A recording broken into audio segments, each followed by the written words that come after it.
So let's talk about natural intelligence. We've talked about artificial intelligence and strategic intelligence, a term we sort of invented. What about the other kind? The kind with which we're all more familiar because we use it every day. Hopefully you're using your intelligence every day. This is Retrace, November 2nd, 2020, a Monday, segment number 10, Re10. We're going to talk about natural intelligence, and we're going to talk about guessing, because that might be important to understanding intelligence. We're going to talk about checking for the same reason. We're going to talk about fighting, because it just seems to be something that intelligent things do, or might do. Congratulations, by the way, on being smartish. You must be if you're listening to this, unless you're a dog, but even dogs are smartish, but someone turned it on against you, or a child. Your parents are listening and you had no say in it. Anyway, those two examples I brought up were actually smartish things. I was trying to think of an example of something that was not smartish that could still be listening to this podcast or live stream, but actually, by the definition, the strict technical definition of smartish as provided by Yudkowsky, actually not as provided by him, as provided by our interpretation, because I don't think he said anything about this. If you're listening to anything, you must be some level of smartish, right? Because listening and hearing, if they're different, fine, but a rock can't do either one of them, and there's no smartish in a rock. We know that for sure. Congratulations. And then also our condolences to you on the loss of your confidence in being smarty pants, because surely you've lost it by now, right? I mean, how old are you? How old are you listening? This is not for children, this show. I've had to tick that box in several locations to do with other businesses' standards and needs for information about this show. This is not a show for children. You must be of some age where you've realized the frequency with which stupidity comes out of your smartish brain. Please tell me you know this. Please tell me. Okay, you're a genius. Great. Geniuses are the best. They're really fun to deal with. They're fun to listen to. You're a genius, and you don't, therefore, have any reason to mourn the loss of your confidence in your own smartishness. Well, for the rest, you can tune out at this point, by the way, genius. For the rest of us, it is pretty disappointing to find out how stupid we are. You can spend a lot of time marveling at your own genius. We all do this, right? Hopefully less and less over a lifespan. It's all well and good for 3 and 5 and 8 and 12-year-olds to marvel at their own genius, because it's there. It's true. I mean, we are really, individually and as a species, geniuses, right? Or you can use the word differently and say we have genius, or that we do genius, but there's genius there. I mean, what that word exists because it should. There's something to which it corresponds. And I am going to resist the temptation to fall into the pit of philosophy of language despair and say, yes, the term corresponds to something in the world, even though philosophers of language are rolling in their graves if they're dead and something else if they're alive. Yes, the word genius means something, and you have it. But so too is true about stupidity and stupid and dumb and idiot. All of those things are just as real, and you have them. You are them. If you're a genius, you're an idiot. There has never been, in the records kept by humanity, anything to indicate that one of us wasn't at some point an idiot. Okay? So that includes you. I've checked all the records, every single one of them. There's idiots. We're all idiots, and we're all geniuses. Okay. So you must be mourning that loss. It's not stubbing your toe. It's like way worse than stubbing your toe is not stupid. Here we go. We're going to get into the stuff. It's about perception, right? You misperceived the location of your foot. Is it proprioception? Is it visual? It doesn't matter. Your foot crashed into something and now you're in pain. Okay? It didn't have to be that way, we don't think, but it is that way, right? So stubbing your toe is one thing. What's the equivalent? What's the intellectual equivalent? We don't say people who stub their toes are stupid. We might, if they do it repeatedly, call them clumsy. Not the same as stupid, okay? Clumsy is like body stupid. And when we say stupid, we usually don't mean body stupid. Now, brain stupid people also tend to be body stupid, but not necessarily in the clumsy way. I mean, really brain smart people can be body stupid, but we know for sure that, if you're jumping off a bridge and you didn't check the bungee cord, or you don't have one and you think the water is soft like a parachute landing, yeah, I'm sorry, you might be young.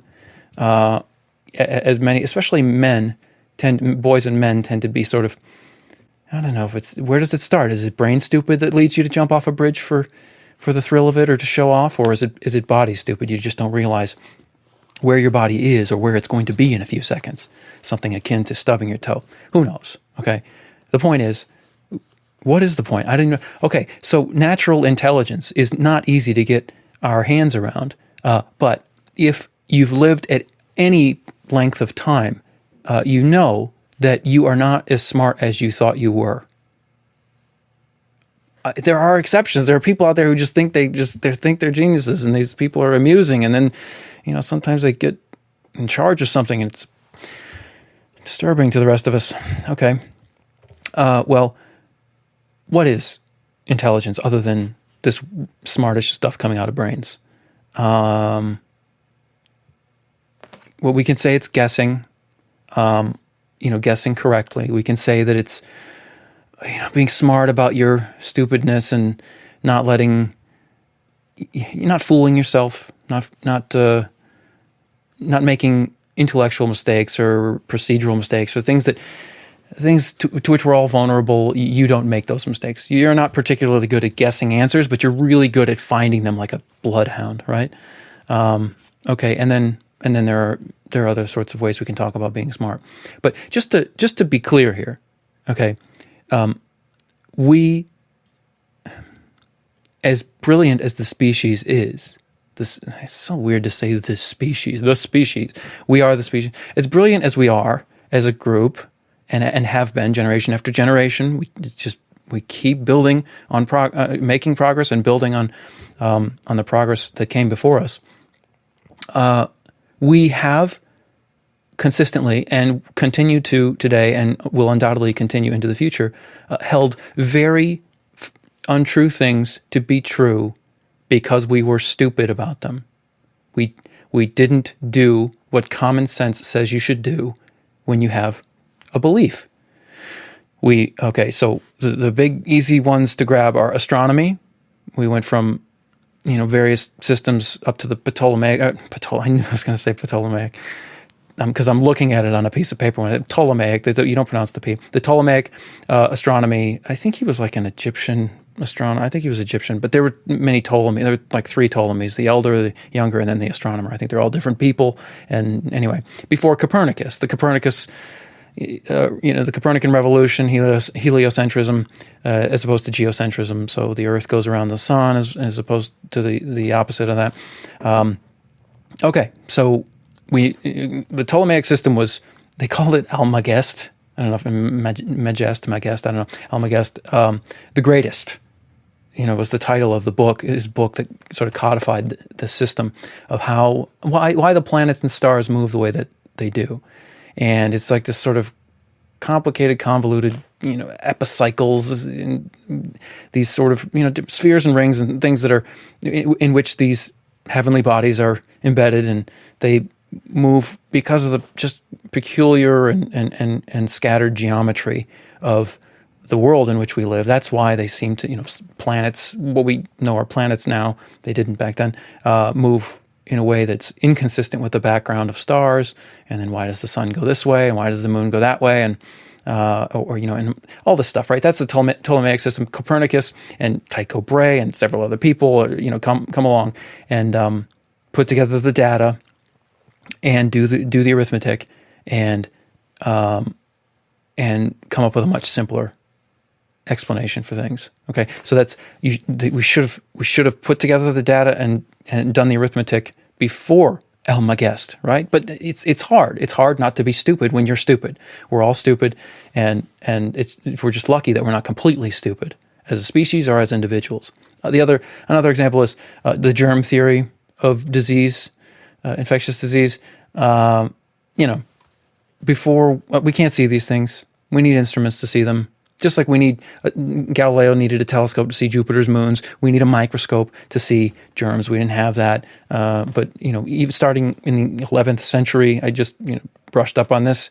Not even brushed up, just read about it for the first time because it just got to me through culture before today. Even in the Middle East, in as early as the 11th century, they were starting to figure out some of the Ibn Sina or whatever. They were starting to figure out germ theory stuff, and it wasn't popular in Europe because of we were holding on to old ideas, and then like algebra, it came over later after the so-called Dark Ages. But anyway, the germ theory of disease, it's not humors, it's not spirits, it's not it's little bugs, and they don't even have to be alive. They can just be sort of little devious chemistry experiments. Okay, fine. The germ theory, we were dumb. Now we're smart. I mean, you can argue that wasn't a thing of stupidity, but it's inference, right? We couldn't see air. We still can't see air, but we figured out that something's moving the trees when something's happening when the trees blow, and if your one side of your arm gets cooler.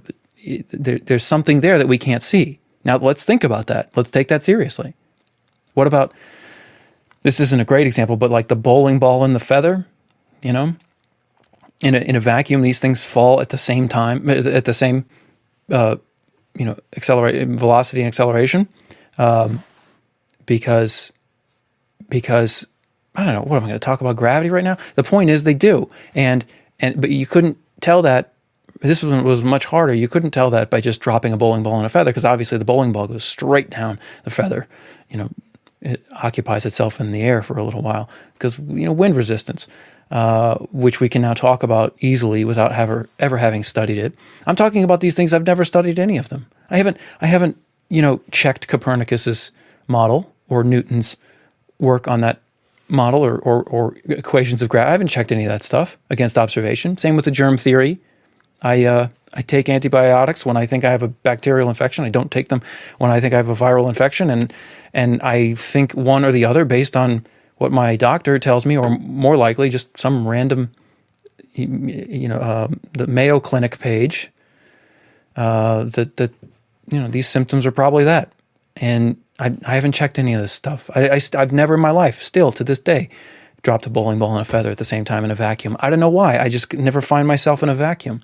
You can do this. There's a place in Ohio. NASA has a place in Ohio.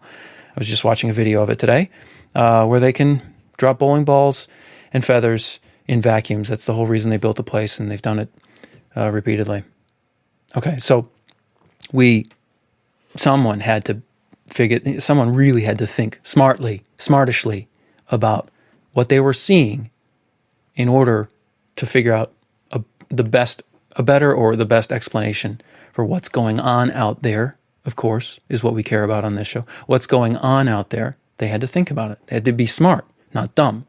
A lot of dumb went by. But then some smart came through and we grabbed onto it. Why? Why do you grab onto? Why does the smart stuff tend to take hold? One of the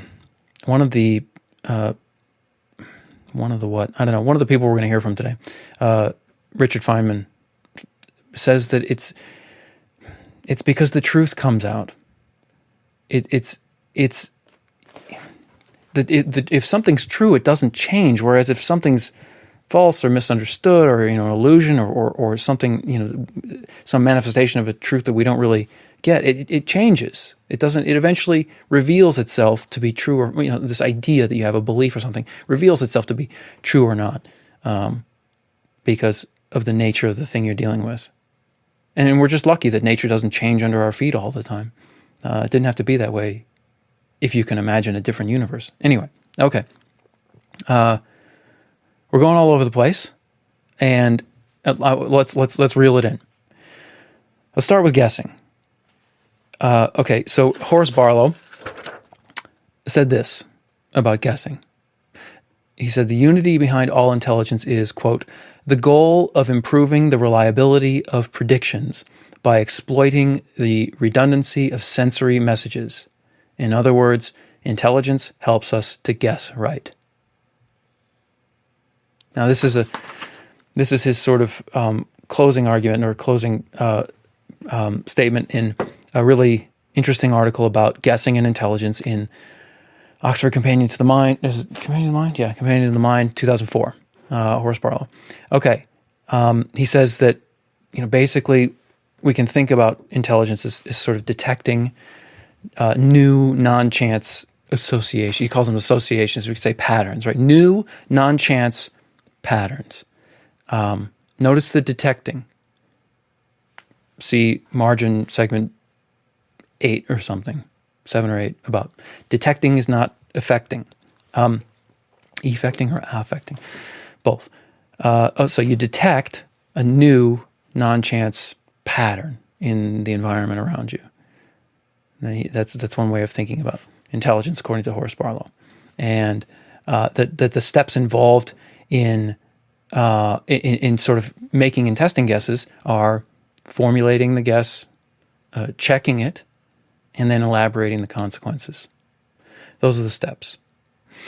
Now, what this comes down to for Horace Barlow and for others, in particular, a very interesting author that I've just sort of noticed today, McPhail, spelled with a PH, is that intelligence is not connected to learning or learning ability. I'll say that again. Intelligence and learning are not associated if you look at the data as McPhail did and subsequent authors have done. I've looked at a few places. I read that. I just thought it was nuts. How can intelligence, we're talking about natural intelligence, obviously, how can intelligence not be associated with learning ability? Now, this is undoubtedly controversial. We're not experts in the domain of natural, artificial, or strategic intelligence here at Retrace, but we're looking closely at them. But Barlow cited McPhail's 1982 book. I'm going to get my hands on it, but it's expensive. I got to talk to the finance department. A 1982 book that was at least the result of his looking at years of prior studies that in various creatures of learning ability versus intelligence as however you measure them. You have to be specific about how you're measuring these things, of course. But he found no association between the two. So let me put that a different way. Let's say you're a really good learner. Now remember, I haven't gotten my hands on the book yet, so take this summary of a book I have not read with a big, giant brick of salt. Let's say you're a really good learner, a fast learner.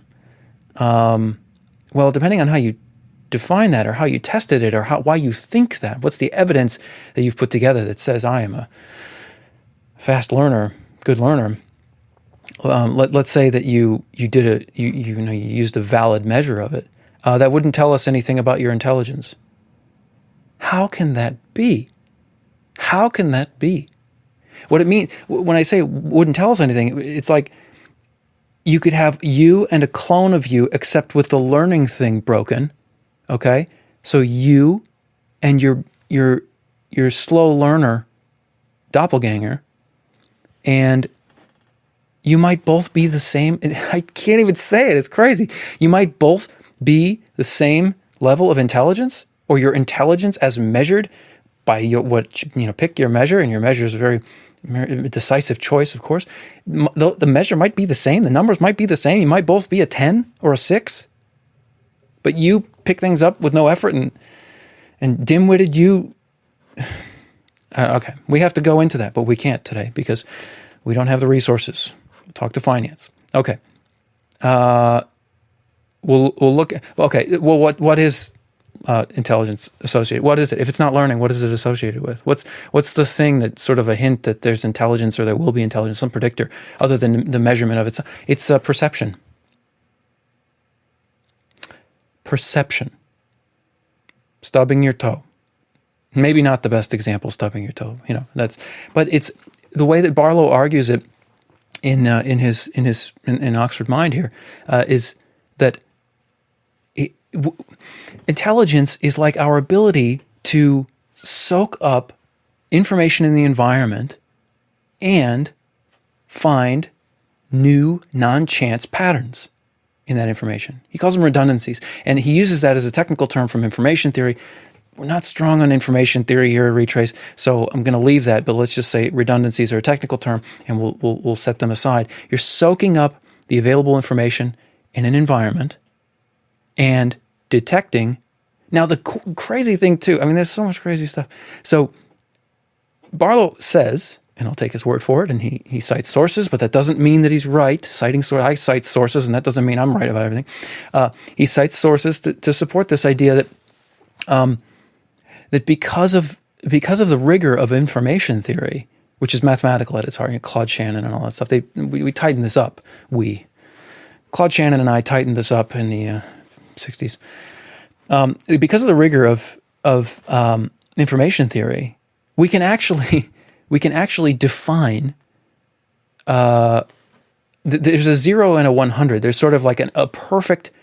I need to read it the way he wrote it because I'm going to botch this because it's. Okay, he says he calls it associative efficacy, and he says that the amount of evidence required for the. Oh man, I should have. Okay. We could, in principle, measure the one aspect of intelligence that could, in principle, be measured objectively and in absolute terms. Is this sort of ability to? Oh my gosh, I'm so sorry. Listen, I'm not prepared. There's so much good in here that I'm struggling to find the best place where he says what I'm trying to not say myself so that I don't get it wrong. It's basically the amount of evidence in the environment can be that's relevant to the non-chance pattern is we have statistical tools that would tell us what the most efficient way to detect that pattern would be. He says it better than I do, and I'm not prepared. Sorry about that. So statistically, we can define how much. What is the best possible performance on a test of a given environment to find the pattern in it, and the best possible we can find that statistically using mathematics, and then the worst possible is that the testee, the subject, doesn't get any part of the pattern from the information. They get 0. Those are absolute measures of intelligence, as opposed to the way that we think of intelligence being measured, which is comparison between an individual in a population or between species or whatever. So instead of just sort of comparing in order to using IQ or something like that, comparing a single intelligence to its community or a specimen of intelligence to a specimen from another species, that sort of thing, you could actually define it statistically and say that the dumbest specimen, the dumbest of us, detects not even a little bit, 0 of the pattern in a given pile of information or pile of stimulation, and then the best does it with the least amount of information, detects the pattern with the least amount of information, using the least amount of information that they could have, mathematically could have. Okay, so that's crazy. That's crazy. We have we have the hopes of an absolute definition of intelligence. We've talked about in artificial intelligence that lots of technical work has been and is being done on a definition of intelligence, but it's not like that. Those things might be converging. I don't know that this. We're talking 2004, and then Legg and Hutter were later, 5-10 years later, but these things are undoubtedly going to converge. But we're talking about natural intelligence here, and an absolute measure of natural intelligence would be crazy.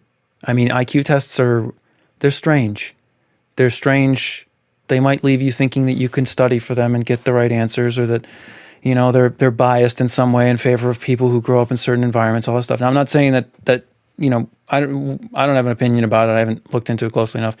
But you can imagine these things. Whereas if you're measuring the intelligence of a person or a machine or an animal according to very tightly controlled environment of stimulus, and then you can see how long it takes them, or whether they ever detect a pattern, and how much information they needed in order to detect it, you can define it absolutely. Am I spending too much time on this? I think that's crazy. Okay. Well, okay. If intelligence is about perception, not learning, which maybe Barlow is right, maybe not. Maybe McPhail is right, maybe not. We'll go further. Okay. Well, what about what other things that we think of as being intelligent are nothing to do with any of that? So this is where checking comes in. So we just talked about guessing. You're intelligent if you guess correctly more than some other creature. Well, what about checking? Maybe checking has nothing to do with intelligence, just the way that perhaps learning has nothing to do with intelligence. But it sure seems like it does. It sure seems like if you check your work, that's a smart thing to do. I mean, we all remember the kids in school who didn't have to check their work, or people who can do arithmetic quickly in their heads, which is a skill, by the way. You can get a book on it and get better at it, which I've done, but I also don't. I'm not good enough at all at it to actually trust it. Mental arithmetic, but people who don't check their work, they somehow they just sort of feel their way to the answer. Are those people intelligent? It seems like it, right? I mean, it's got to be, right? There's nothing learning there, right? They're not learning anything from the problem. They use the information in the original problem, and then they go through a lot of steps, but they do it quickly and without even realizing necessarily what they're doing. They're like a natural sprinter. They just go. Irving Copey talks about this. He says, in logic, you can be naturally good at it and have no idea how it works, and just like sprinting, and then you can be terrible at it and learn how it works and get better. Learning how it works in the case of logic or in the case of sprinting it will make you better at it, no matter what your starting point is. So logic is sort of checking. You think one thing. You think that there are epicycles and that the sun goes around the earth and that all these complicated things are going on, and that's why the skies change the way that they do. But what if we check that? That's what Feynman's cargo cult science talk is all about. Okay, he puts it this way. I'll just read the first paragraph. During the Middle Ages, there were all kinds of crazy ideas, such as that a piece of rhinoceros horn would increase potency. Another crazy idea of the Middle Ages is these hats we have on today, which is too loose in my case. He's at a commencement, he's got one of those funny hats. Okay. Then a method was discovered for separating the ideas, which ones to try, which was to try one to see if it worked, and if it didn't, eliminate it. If it didn't work, eliminate it. Try the idea to see if it works, and then if it doesn't, eliminate it. And then he spends 5 pages talking about the consequences of that, or his own, reflections on it, and how grim the news is about our stupidity, in quotes, if we are so stupid. If it really is stupid not to check we don't know. It depends on what you mean by stupid and intelligence. But it sure seems like it's stupid not to check. And that means that we are largely stupid. But not entirely, and that's all that really matters, right? You can take over the whole earth as a team, as long as you've got some non-stupid in the smartish stuff coming out of your brain. Guessing and checking. Guessing is one thing. Barlow gives in the guessing essay, he talks about how impressive it is that a dog can recognize the sound of a refrigerator opening and get up and arrive at that location in case there might be the prospect of food. If you look at that as a physical problem, it's actually really impressive that dogs can do that. And then many, many, many other such things. These things that we think are easy turn out to be hard. That's all over artificial intelligence too. Again and again, you'll hear experts say that the things that we thought would be hard are easy, like formal logic, and the things that we thought would be easy are hard, like recognizing what's in a picture or saying a sentence. That's the gist of the last 50 years of artificial intelligence. 70 years now, or almost 70 years. Okay. What do we mean by checking? Well, what Feynman's talking about in Cargo Cult Science is science, and he's disparaging the cargo cult version of it. And he talks about the Pacific. I don't know where they were, but the groups of people who lived in the South Pacific during, I think, World War II, probably still do, and they see planes flying overhead, and then they see those planes land and deliver supplies, and then they try and figure out how to make that happen, and they make runways, and they make fires next to the runways, and then they put on coconuts on their ears because they saw people with headphones, et cetera, et cetera. They're watching something happen, and they're trying to make it happen by trying to replicate the experiment or replicate the conditions. And Feynman says cargo cult science is that. It's this idea that you can sort of imitate the superficial aspects of some phenomenon and then claim to have explained it, or believe that you've explained it and then tell everybody that you've explained it, and then they listen to you, and then you have witch doctors. Witch doctors, he says he's dumbfounded that witch doctors could have ever been a thing, and then he said he spent time looking into it, and he discovered that it makes perfect sense that they could be a thing, because this problem of not checking your work, that's one kind of checking, but it's just checking what you believe. Like, I mean, the germ theory, that's kind of, you can easily imagine how that was hard to get to. Astronomy, the same thing. The bowling ball and the feather. I mean, these things took a lot of work. It took a lot of noticing details for, our smart people. We're all smart, but the smart people who worked on this stuff to eventually come up with more impressive explanations and predictive explanations than we had from them before. But you don't even have to go that far. I mean, Feynman, sort of catalogs this. He talks about things like UFOs, ESP, reflexology. What else?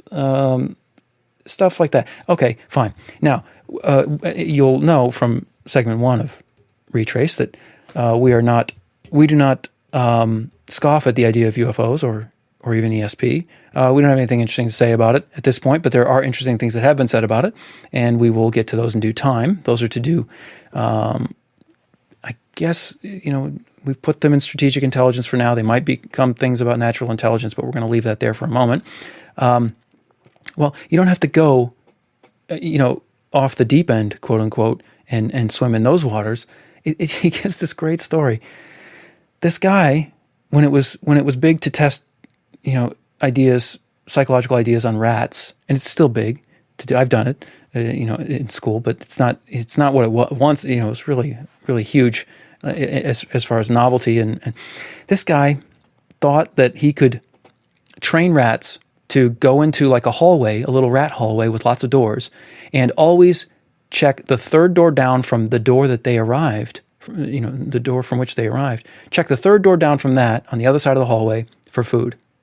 And so he would put the food behind one door, let the rat go find it, and the rats kept going to the last door that they went to. He couldn't get them to go 3 doors down. 3 doors down. There you go. A musical group. He couldn't get them to. I wonder if that's how they came up with the name. He couldn't get them. So he's like, how do they know? He paints the doors perfectly.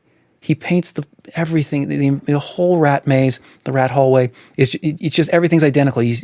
Everything that could possibly be cluing these rats in to what door had the food, even though they've arrived at it from a different location. And he tried to eliminate it.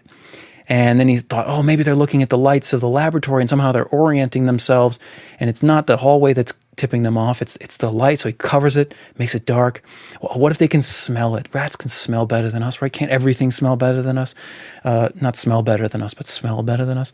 Okay, so let's change the smell of the food every time, or change the smells of the environment every time. That didn't work. The rats kept going to the same door. No matter what door they came in, they always went to the door that they last found the food.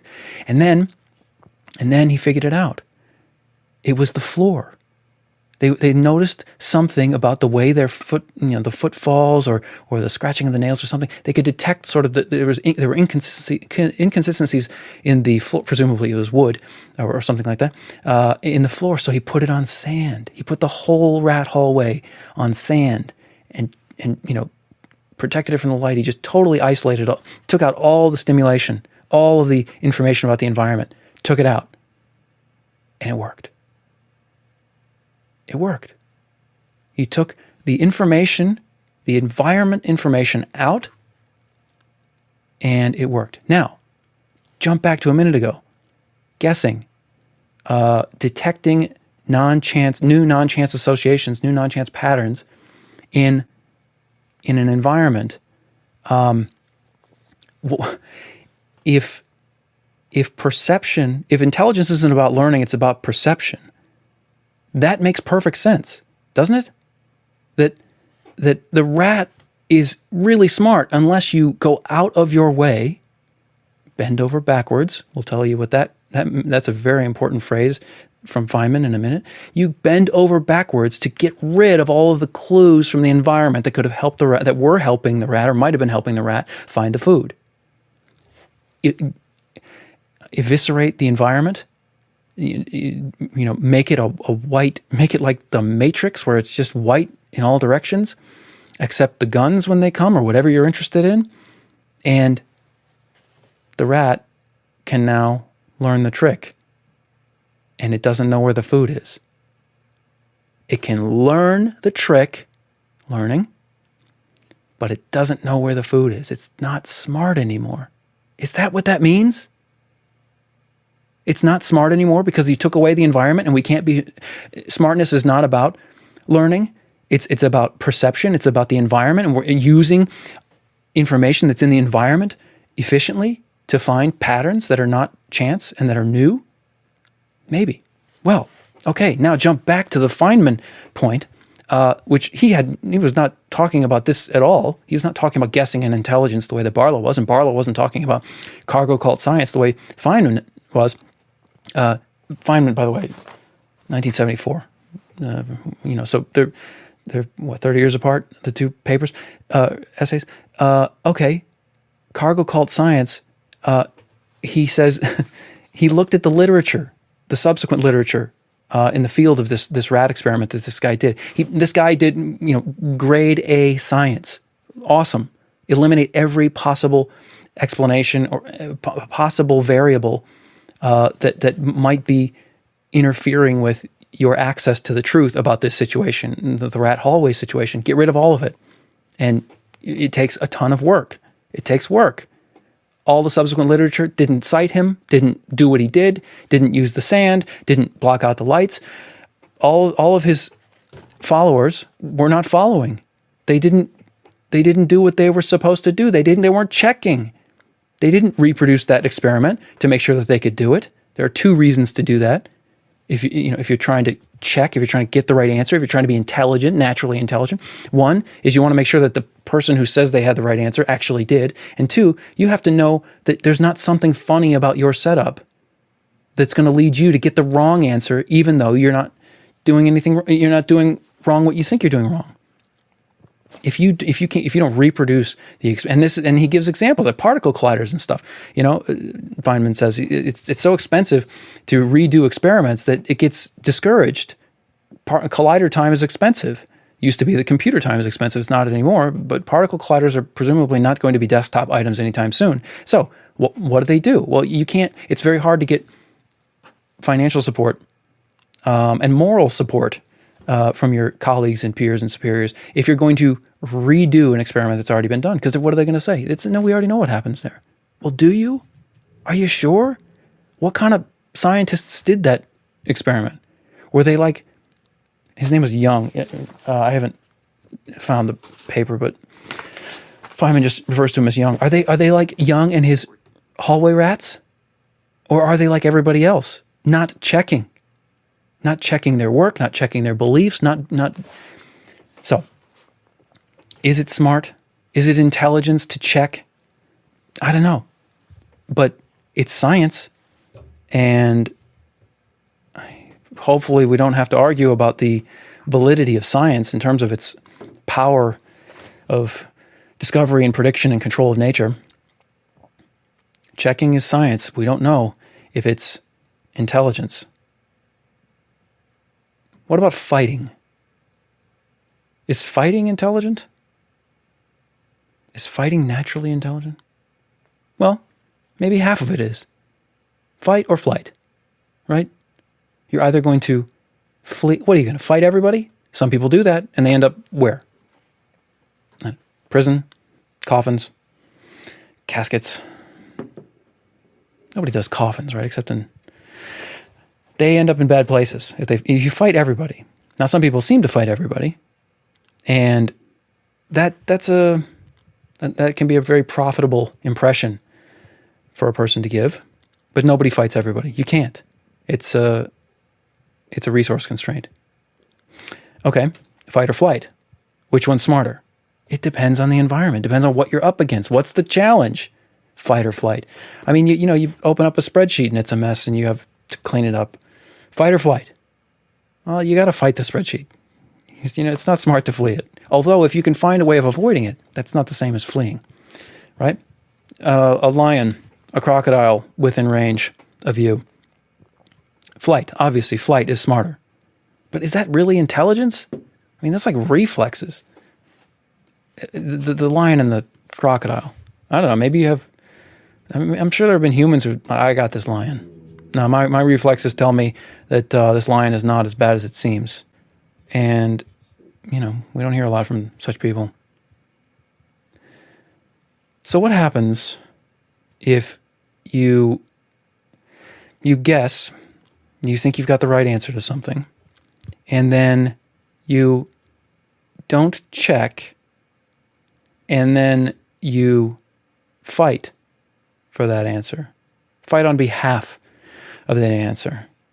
When someone challenges it, you fight them. You haven't checked it, but someone's saying you're wrong, and that doesn't feel good. So you fight. Which one's smarter? Which one's more intelligent? The checker or the fighter? It's not obvious. It depends on the environment, right?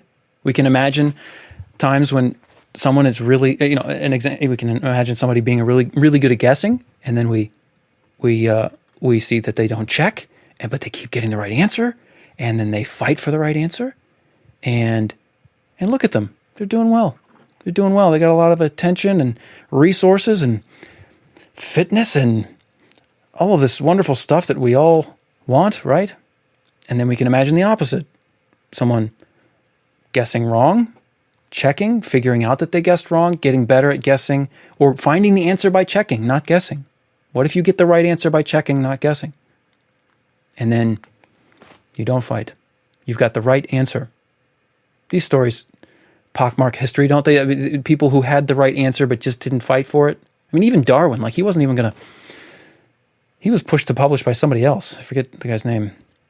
Exactly. I forget the guy's name because Darwin got to it first, right? But Darwin was, he had the right answer. And someone else was on his heels and he decided to get onto it. But he wasn't fighting for... And it was going to be a fight. The religious authorities of the world were not going to be happy with what he had to say about where we all came from. So, which one is more intelligent? Or which one is intelligent at all? Fight or flight? What kind of question is that? Let's set it aside. What's more intelligent, or what's intelligent at all? Guessing or checking? Well, Barlow thinks it's guessing, but don't we all think it's also checking? But checking is not a thing. Is it? Science is so recent. But at the same, there's the... I forget her name, and Gopnik and two others wrote The Scientist in the Crib. And she's still working in artificial intelligence context, but she's I think, cognitive scientist. And Gopnik and I forget the other two. I think they were spouses or siblings or something. The Scientist in the Crib, arguing that You think she's arguing that babies are scientists, but what she's really arguing is that scientists are babies. Scientists interact with the world the way that babies do. Trial and error, sort of immersed observation without a lot of baggage and interpretation. Just sort of like seeing what works and being curious and going out there and trying things and having, whatever spontaneous ideas pop into your head, go do it, okay? You see the Legos, go do something with them. You see something up on the shelf that looks shiny and sharp, doesn't matter, grab it. You see, some doors closed, open it, right? We start to learn these things are need to be checked, these impulses. But then the best scientists perhaps unlearn that. I'm just gonna go look. I get paid to be a scientist. I'm gonna be really good. I am going to act on this impulsive thing and just do it privately. Do it in my lab. Do it. Don't only tell my friends. Don't even tell my friends. Don't tell anybody. There are scientists. I've read stories about the scientists who they do crazy things and they don't tell anybody. But I'm not going to go into all those stories because we've run long already. Natural intelligence. Is it guessing? Is it learning? Is it the environment? Can you be intelligent without an environment? And quite literally, that is a question on the table. If you have a super smart person, in your humble opinion, and you put them in a white space, are they ever going to be smart again? Or while they're in that white space? That's not obvious. Is checking smart? There's nothing about the environment.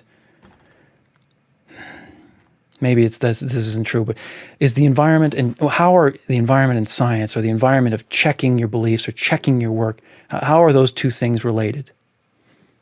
Not obvious. And then fighting. It's obviously smart to fight in retrospect when you win and life goes on and you live to guess another day. But that's only in retrospect. And you can find just as many examples of fights that did not end well. So which is intelligent? Fight, flight, both, neither? We don't know. We don't know. All right, this is the first of our segments this week on natural intelligence. This is Retrace segment number 10, and we are signing off.